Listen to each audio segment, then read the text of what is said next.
नमस्ते दोस्तों, स्वागत है आपका हमारे पॉडकास्ट में जहाँ पे हम लाते हैं आपके लिए इंसाइटफुल कॉन्वर्सेशन और इंस्पायरिंग स्टोरीज। आज हमारे साथ एक स्पेशल गेस्ट मौजूद है जिनका नाम है मिस्टर हर्ष कुमार, जो अपनी लाइफ का एक बहुत बड़ा पार्ट एल्डर केयर की तरफ डेडिकेट कर चुके हैं। इनसे हम जानने की कोशिश करेंगे उनकी क्या कहानी रही, क्या उनके लिए इंस्पिरेशन थी, क्या चैलेंजेस आए और एल्डर केयर का फ्यूचर क्या है इंडिया में। ये एक दिल छू लेने वाली कॉन्वर्सेशन होगी, तो जुड़े रहिए हमारे साथ। सबसे पहले welcome sir. Thank you. Thank you यहाँ पे आने के लिए, अपनी प्रेजेंस देने के लिए, और जो भी कॉन्वर्सेशन होगी उससे कितना ऑडियंस को सीखने और समझने के लिए मिलेगा, उसके लिए पहले से ही आपको थैंक यू। मैडम, सबसे पहले तो आपने जो टॉपिक उठाया वो बहुत इम्पोर्टेंट था और बहुत अच्छा टॉपिक है ये। आज जनरेशन जिस तरह जा रही है तो उसमें इस तरह के टॉपिक्स पे आपको पॉडकास्ट करना चाहिए।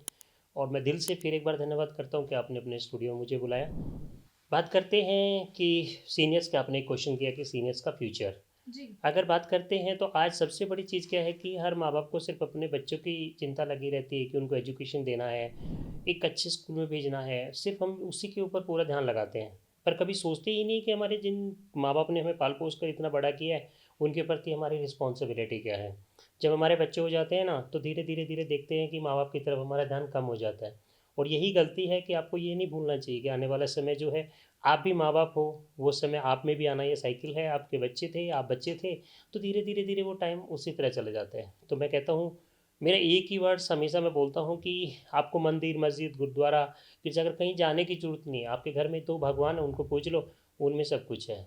अच्छा, इससे पहले मैं आपसे जानने की और समझने की कोशिश करूंगी कि ये आइडिया जो है कि आप अपना एक एल्डर केयर होम स्टार्ट करेंगे, ये कहाँ से आया, क्या आपको हिट किया, क्या चीज़ आपने देखी, क्या नोटिस किया कि आपने ये स्टार्ट किया। इसकी स्टार्टिंग आज से 18 साल पहले हो जाती है और मुझे भी कोई आइडिया नहीं था कि कोई सीनियर लिविंग फैसिलिटी होती है, ओल्ड एज होम होते हैं।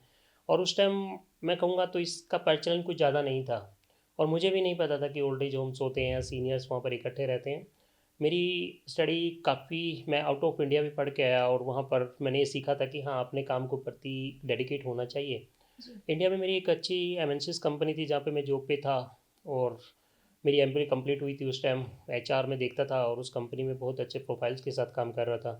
क्योंकि लाइफ में क्या होता है, जब आप एक अच्छे प्रोफाइल से गुजरते हैं तो वहाँ पर आपके पास अपॉर्चुनिटीज़, और आपको सिर्फ ये दिखता है कि चकाचौंध की लाइफ होनी चाहिए। जब आप एक स्कूल से या कॉलेज से करके निकलते हैं तो सब कुछ अच्छा चल रहा था। अक्सर जो नाइट्स होती थी, नाइट में जाता था मैं और मॉर्निंग में 3-4 बजे अपने घर मुझे कैब से छोड़ा जाता था। अच्छा। मैं दिल्ली और गुड़गांव जैसे अटैच है तो मेरी जो थी गुड़गांव में थी और दिल्ली के अंदर मेरा घर है। तो मैं रात को लौटता था।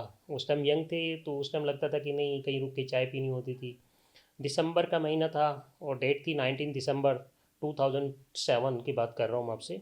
जहाँ एक रोड के किनारे हम लोग रुकते थे और वहाँ पे चाय कॉफ़ी जिसको जो करना वो पीते थे। मुझे अचानक एक सीनियर्स पे मेरी नज़र पड़ती है, जो ठंड के महीने में, और दिसंबर का महीना आप समझ सकते हैं कैसा होता है। जी। वहाँ पर मुझे एक बुजुर्ग दिखाई देते हैं अचानक।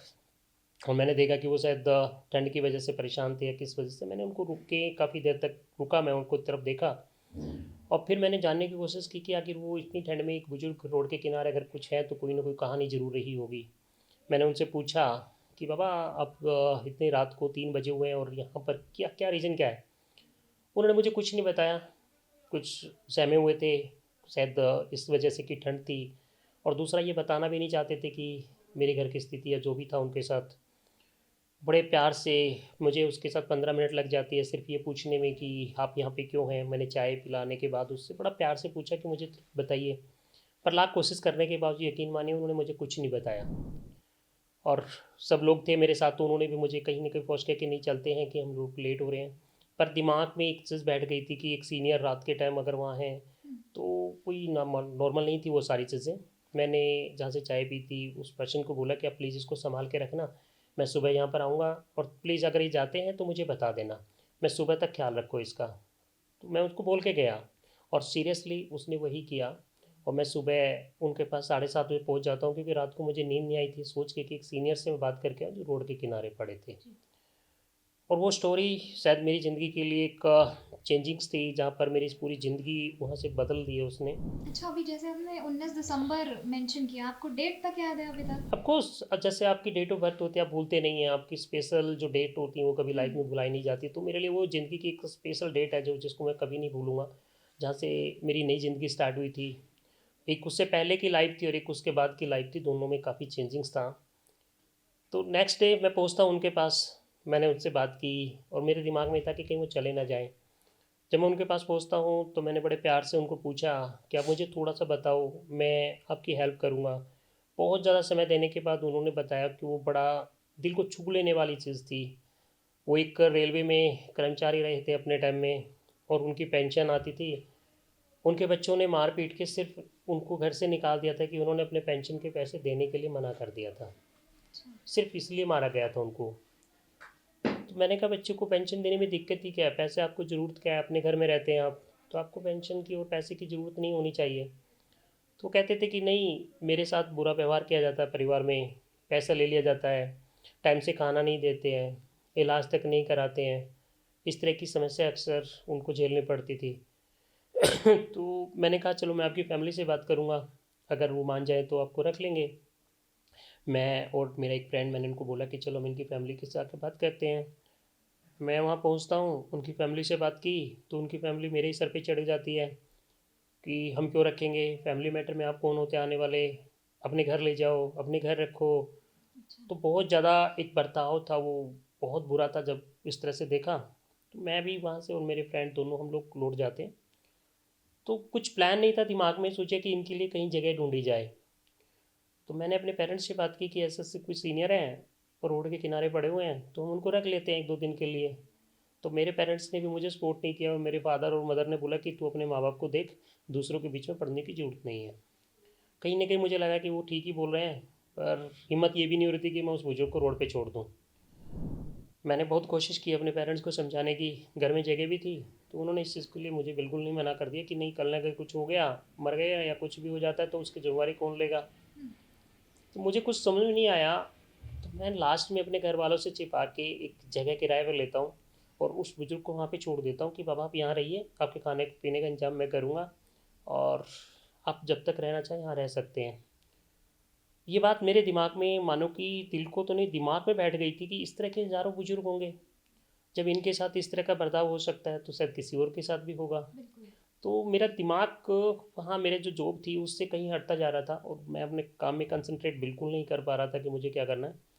अलबत्ता मैंने नौकरी छोड़ने का एक डिसीजन लिया, अपनी फैमिली से डिस्कशन की कि मैं जॉब नहीं करना चाहता। आप एक अच्छे लेवल पे आके उस बहुत टाइम अच्छे, अपनी नौकरी छोड़ने बहुत का अच्छा डिसीजन लेवल बना पे था लेते हैं। सीरियसली। मुझे ये लग रहा था कि जॉब कर रहा हूँ ठीक है, पैसा आ रहा है, एक लग्जरियस लाइफ जी रहा हूँ, और हम्म। उस उम्र में जब बच्चे को पैसा मिल जाता है तो अच्छी खासी सैलरी, तो आप समझ सकते हो एडिक्शन हो जाती है उस चीज़ की। ट्रूली बहुत ज़बरदस्त, और उस ग्लैमर से निकलना आपके लिए बहुत टफ होता है। बट मुझे वो कहीं ना कहीं नहीं, मेरे को सीनियर सिटीज़न की चुभन थी कि नहीं यार, इनके साथ इस तरह से बुरा बर्ताव हो तो देखते हैं।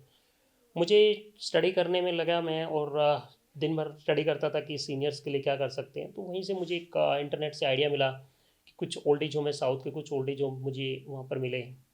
मैंने उनसे बात की कि सीनियर्स को होते हैं कैसे करते हैं, वहाँ से मुझे आइडिया मिला। दिल्ली के अंदर मैंने रिसर्च की तो वहाँ से मिला कि नहीं, कुछ एल्डर्स के लिए कुछ होम्स होते हैं जो सीनियर्स को रखते हैं। जी। मैं वहाँ गया, मैंने देखा तो उन्होंने मना मना कर दिया। मैंने कहा मैं जॉब करना चाहता हूँ। तो एक होम में अनफॉर्चुनेटली फॉर्चुनेटली वट जो कह सकते हैं, उन्होंने मुझे कहा कि ठीक है, आप क्या करेंगे, हमारे यहाँ तो कोई ऐसी जॉब नहीं है, आप इनकी सेवा कर सकते हैं। ठीक है, मैं कर लूँगा। मैं वहाँ पहुँचता हूँ नेक्स्ट डे, और यकीन मानेंगे आप, उन्होंने मुझे बोला कि मैं तेरे को 10,000 रुपये दूंगा। अच्छा। तो मुझे बुरा नहीं लगा, मेरे को क्योंकि सीखना था और मुझे एंटर करना था कि किस तरह से होता है। मैंने कहा ठीक है, और मैं 10,000 रुपये में वहाँ पे पहुँच जाता हूँ। मैंने समझा कि सीनियर्स को कैसे रख रखा होता है, किस तरह से सीनियर को रखना होता है, क्या फॉर्मेलिटीज़ होती हैं। हाँ जी, मैंने एक 15-20 दिन में मैं सब चीज़ समझ चुका था, और मैंने उसको तोबा बोल दिया कि सॉरी, मैं फैमिली दबाव में, मेरी फैमिली अलाउ नहीं कर रही है, तो मैं जाना चाहूँगा। तो उन्होंने कहा भी ये नहीं हो सकता। मैंने कहा ठीक है, इट्स ओके, वट जो आपकी फॉर्मेलिटी से कंप्लीट करो, but I am so sorry, मैं नहीं करूँगा।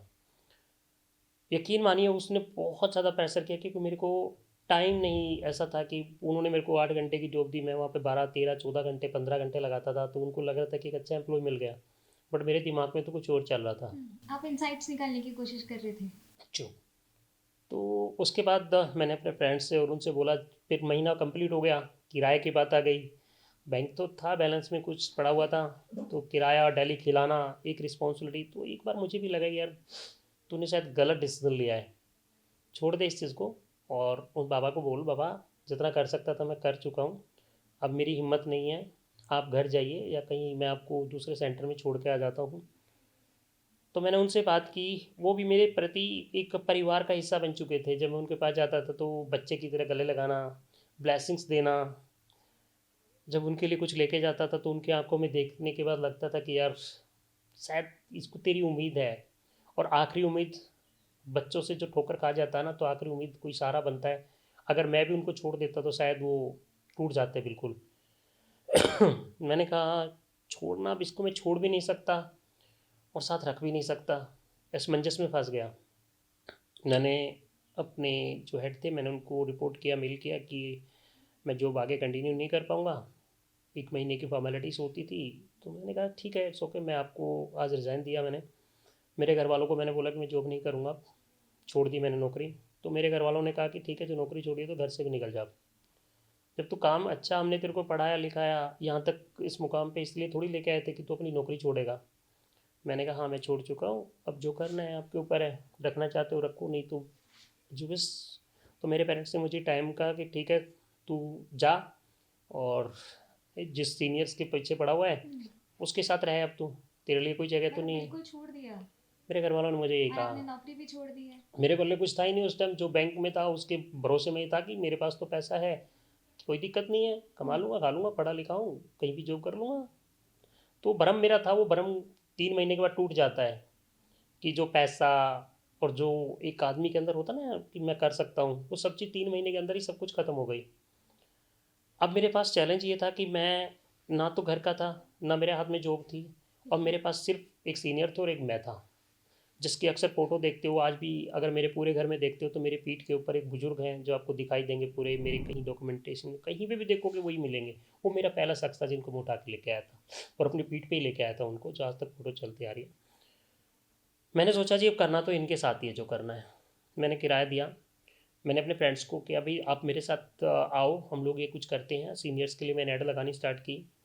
हॉस्पिटल के बाहर मैं जाके लोगों को बोलता था कि अगर आपको ज़रूरत तो आप मुझे बताइएगा।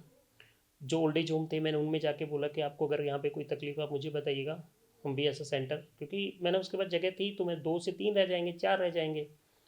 और यकीन माना कि 1.5 महीने के अंदर और 2 लोग आए। अब उनको भी खिलाने की जिम्मेवारी थी, तो मैंने सोचा कि मैं ऐसे कैसे खिलाऊंगा, मेरे पास तो इतना फंड नहीं होगा। और जो फंड्स था ख़त्म हो चुका, ऑलमोस्ट ख़त्म हो चुका था वो। और किराए की, खाने की रिस्पॉन्सिबिलिटी, उनकी मेडिसिन की रिस्पॉन्सिबिलिटी, टफ हो गया था। मैंने फ्रेंड से पैसे मांगने स्टार्ट किए। तो जब कहते हैं ना आपके पास नहीं होता ना, जब घर वाले आपको धोखा दे जाते हैं या निकाल देते हैं तो कोई साथ नहीं देता। सबसे पहले उन फ्रेंड्स ने भी कहा भैया हम सो सॉरी, मैं हेल्प नहीं कर पाऊँगा, और आप देख लो। जिन जूनियर को मैंने अच्छे लेवल पे लेके गया उन्होंने साथ छोड़ दिया। जो कल तक मेरे पीछे पीछे घूमते थे, प्रमोशंस के लिए मेरे पीछे आते थे, जो लोग कहते थे कि आपके लिए कुछ भी कर देंगे, अब वो लोग ऐसे हो चुके थे कि हम आपके लिए कुछ नहीं कर सकते। सब धोखे, मतलब सब जिस ने, टाइम जरूरत थी उस टाइम पलट गए सभी लोग। सब। वक्त बदलता रहता और जिम्मेवारियाँ बढ़ती रहती थी। आए दिन एक नया चैलेंज होता था कि कल शायद रोटी मिलेगी नहीं मिलेगी, अब पता नहीं है। और यही दिन कटते थे। यकीन मानो ऐसा भी वक्त आ चुका था कि जब आदमी ये सोच रहे थे ना कि अब तू रोड पे ही रहेगा, तेरे पास घर वालों से तेरे हो चुकी है। पर मैं कहता हूँ कि दुनिया में कुछ भी चीज़ पर किसी की बददुआएं मत लेना, और दुआओं की कोई कीमत नहीं होती है। अच्छा, इतने सब जब चैलेंजेस आपको देखने के लिए मिले, कोई सपोर्ट नहीं कर रहा है, कहीं से फंड्स नहीं आ रहे, तो आपका कभी मन नहीं किया कि इस चीज़ को भी गिव अप कर देते हैं, यहाँ बहुत पे बार, रोक देते हैं बहुत इसको। बार मैंने आपको जैसे बोला ना अभी थोड़ी देर पहले कि मैं छोड़ने के लिए बहुत बार सोचता था उनकी आंखों और उनसे जाके मिलता था तो दोबारा से फिर लगता था कि यार इनकी उम्मीद कौन है, आप और आप ही छोड़ दोगे तब आखिरी कौन होगा। वो चीज़ मुझे कहीं ना कहीं सहारा बनी हुई थी। और मुझे इस आगे चलने में मुझके 2 महीने के बाद मेरे फंड, मेरे दोस्त, मेरे जितने रिश्तेदार, मेरे सब कुछ छोड़ चुके थे। और नौबत ये आ गई थी अब भैया लोगों से जाके खाना मांगो और जी। लोगों से खाना मांग के उनको खिलाओ। फिर मैंने आइडिया लगाया कि यार बॉस इस तरह तो चलेगा नहीं, कुछ सीनियर्स लेके ऐसे कुछ ढूंढ जो पैसा दे के रहें। और मैंने एक सीनियर्स थे उनसे बात हुई, हॉस्पिटल में मेरे एक फ्रेंड थे, डॉक्टर थे वो मित्र, उन्होंने, मैंने कहा यार ऐसे ऐसे मैंने काम स्टार्ट किया तो मेरी हेल्प कर दे, कोई अगर तेरे पास होता है तो मेरे यहाँ भेज दे। तो उन्होंने कहा फैसिलिटी क्या है, मैंने कहा बता क्या चाहिए, आ जाएगी। तो उन्होंने मेरे को पहली हेल्प दी और उन्होंने मेरे पास एक सीनियर्स को भेजा जो कि 20,000 रुपये महीना देने वाला था। और मुझे बहुत आइडिया लग गया कि मैं बोला हाँ यार, यही चीज़ पहले क्यों नहीं सोची। क्योंकि उस टाइम तो हम इतने हो चुके थे कि खाने के पैसे भी उनको खिलाता था, तो खुद के लिए उसी में खाता था, वहीं उसी घर में रहता था मैं भी, और वो भी वहीं रहते थे, और वही जो खाते थे वही खाना पड़ता था, क्योंकि उम्मीद हम दोनों थे। तो 20,000 का एक मुझे पहला सीनियर्स मिला, वहाँ से मुझे एक स्पोर्ट मिली 20,000 रुपये की। और मानो कि वो 20,000 रुपये मेरी दुनिया में सबसे बड़ी कीमत थी उस टाइम। जब मैंने वो 20,000 रुपये उठाए, और जब मैं अपनी सैलरी उठाता था उससे कई कई गुना ज़्यादा सैलरी होती थी, वो 20,000 रुपये मुझे उससे भी ज़्यादा लग रहे थे कि यार ये इस 20,000 रुपये की मुझे ज़रूरत थी। हमने राशन भरा, हमने खुशियाँ मनाई उस रात कि मेरे पास 20,000 रुपये आए हैं। वो 20,000 रुपये आज तक मुझे याद आते हैं कि यार 20,000 रुपये नहीं, 20 लाख रुपये के बराबर वो पैसा था। सबसे पहले मैं राशन लेके आया कि यार ये ख़त्म हो गए तो फिर राशन कहाँ से आएगा, और उनकी ज़रूरत थी, दवाइयाँ लेके आया, मकान मालिक के दिए, वही पैसे पकड़ो अपने, अपना हो गया।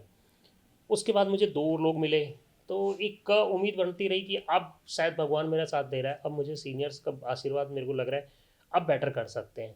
और यकीन मानिए इस सफ़र में मुझे 3 साल लग जाते हैं निकलने में, पर 3 साल के बाद हम लोग 20 लोगों के साथ आ चुके थे, और मेरी टीम आ चुकी थी।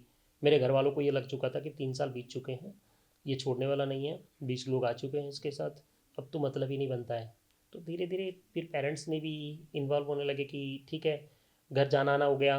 मेरे पेरेंट्स ने मुझे बोला कि ठीक है सपोर्ट चाहिए तो बता देना। तो उस टाइम मैं इतना काबिल हो चुका था, मुझे घर वालों से सॉरी बोल दी, नहीं नहीं ज़रूरत नहीं है, आप आइए, अच्छा लगता मुझे। तो फैमिली आ गई, पेरेंट्स भी सपोर्ट करने लगे। फ्रेंड्स जिन्होंने धोखा दिया था, हाँ। वो तो कहाँ से, वो तो बात की बात है, वो आज मेरे 3 फ्रेंड्स हैं जो मेरे साथ जॉब कर रहे हैं। उस टाइम मैंने हेल्प मांगी थी और आज मेरी कंपनी वो जॉब कर रहे हैं। वही एक स्थिति रही है। और मैं हमेशा कहता हूँ कि मैं कहीं नहीं जाता हूँ, मेरे लिए भगवान सबसे ऊपर है, पर मेरे भगवान वही है जो मेरे बुजुर्ग हैं, जिनके साथ मैं फुल डे लगाता हूँ। और आज ईश्वर की कृपा है, मेरी 350 लोगों की फैमिली है, जिसमें हमारे 350 350 सीनियर्स रह रहे हैं, और मज़े अच्छा, से ये ज़िंदगी जो जी रहे आपने हैं। सेकंड इनिंग होम इसका नाम रखा है, उसके पीछे क्या वजह रही? देखिए, फर्स्ट इनिंग होती है, जैसे कि शुरुआत से चलते हैं, जिस क्वेश्चन आपने पहला किया था उसी क्वेश्चन पर बैक चला जाता हूँ। फर्स्ट इनिंग होती है कि माँ बाप अपने बच्चों के लिए सोचते हैं कि वो अच्छे स्कूल जाए, जी। अच्छी एजुकेशन ले, अच्छी जॉब करे, जॉब करने के बाद उसकी अच्छी शादी हो, बच्चे हो, और उसके बाद ये सोचता रहता है। पर कभी आपने सोचा है कि पेरेंट्स अपने आप को टाइम नहीं देते, सिर्फ उन बच्चों को टाइम देते हैं।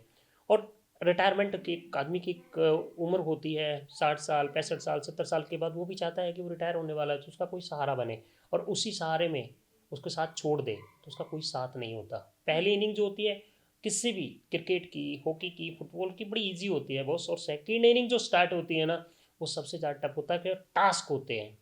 उस टाइम आपको सहारा चाहिए होता है, और वो सारा छीन जाता है। तो सेकंड इनिंग का काम है कि आपकी फर्स्ट इनिंग आपने जो जी है, जैसे जी है, छोड़ दीजिए। अब टास्क जो सेकंड इनिंग का है वो इंजॉयफुल जिए, आप इंजॉय करो अपनी लाइफ को, जितना स्पेंड करना चाहते हो, जिस तरह फुलफिल कर मस्ती से जियो, वो सेकंड इनिंग जी रहे हो आप। सेकंड इनिंग है लाइफ की, फर्स्ट इनिंग होती है बच्चे, फैमिली, शादी, और वो, और सेकंड इनिंग होती है जो खुद के लिए। और आज तक का इतिहास गवाह है, किसी बाप ने अपने बच्चों के जूते नहीं निकलवाए होंगे। जब हम शॉप में जाते हैं, कुछ लेने जाते हैं, तो कोई, मान लीजिए जब जूते ले रहे हैं और बच्चे को जूते पसंद आ जाते हैं ना, तो माँ बाप चाहे वो 10,000 के जूते हों, निकलवाते नहीं उनके पैर से, कहते हैं हाँ ठीक है ले लो, अपने लिए कम ले लेंगे पर बच्चों को पहना के कहते हैं जी। ठीक है जी। किसी भी शादी में देख लीजिए, एक बहुत बड़ा एग्जाम्पल है, किसी भी शादी में चले जाना, बच्चों से ज़्यादा कॉस्टली किसी माँ बाप ने कपड़े नहीं पहने होंगे। अपने बच्चों को सब ज़्यादा कॉस्टली कपड़े पहनाते हैं, और खुद हल्के पहन लेंगे कि ठीक है। 100%। तो मैं यही सोचता हूँ, जिन माँ बाप ने इतना सब कुछ आपके लिए किया यार, उनको क्यों धोखा दे रहे हो। उनके साथ रहो ना, उनको भी खुशी दो, उनके साथ हमेशा टाइम स्पेंड करो। दो फायदे मिलते हैं बड़े बुजुर्गों के साथ बैठने से, आप कभी बड़े नहीं होते और वो कभी बूढ़े नहीं होते हैं। तो अपने माँ बाप को टाइम दो, क्वालिटी टाइम दो उनको, 1 घंटा दो, कहते नहीं है कि आप सारा दिन उनके साथ बैठो। 1 घंटा, 20 मिनट, आधा घंटा, वट जितना भी टाइम आप उनको दो, तो उनके साथ टाइम तो लगाओ। उनको मॉल लेके जाओ यार, आपकी गर्लफ्रेंड है, आप उसके गले में हाथ डाल के, हाथ बाजू में डाल के मूवी दिखाने ले जाते हो। अपने माँ बाप को भी कभी ले जाओ, क्या प्रॉब्लम है आप लोगों को। जी। कभी अपने माँ बाप को भी दिखाओ, मॉल ये चीज़ होती है, मूवी होती है, रेस्टोरेंट होते हैं, होटल है, उनको लेके जाओ ना। अपनी गर्लफ्रेंड को घुमाओ। मैं जितने यंगस्टर सबसे बोल रहा हूँ, आप जो कर रहे हो बिल्कुल सही है, पर दो चित नहीं बोलनी चाहिए, अपने माँ और अपने बाप, उनको भी लेके जाओ। उनको मॉल घुमाओ, अब देखना उनकी ब्लेसिंग्स आपको कहाँ से कहाँ उनको लेती तो जाएंगी। थोड़ी सी भी चीज़ दे दो तो वो बहुत बड़ा समझ के खुश हो जाएंगे।